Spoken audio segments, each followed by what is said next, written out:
that we have to address head on the shooting that took place in El Paso and make sure that travesties like that never happen again in El Paso or any place in the entire state of Texas.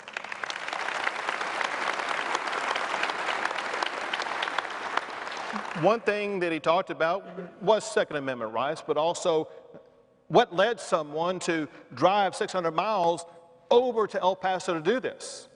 And you don't have to wonder, because the person who did it, the killer, wrote it in a manifesto.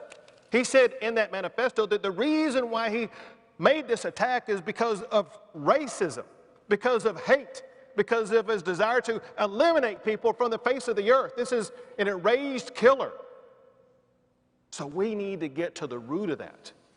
And the beginning of that process happened yesterday, when for the first time in the history of the state of Texas, a governor has used constitutional authority to create a task force dealing with domestic terrorism. We need to call this what it is and approach it for what it is, root out racist domestic terrorism, whether it be in El Paso or any other part of the state of Texas, and make sure this never happens again.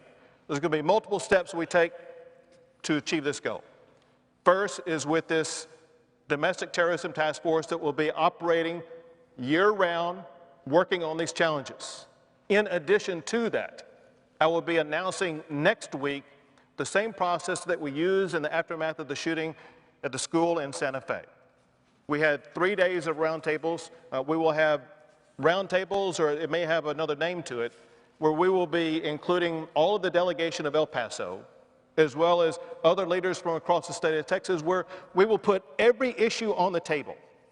We will bring together the brightest minds to help us solve the issues that Jose was asking about, to make sure that we are going to be able to address head on what caused this deranged killer to go to El Paso to commit this killing, and what we as a state can do.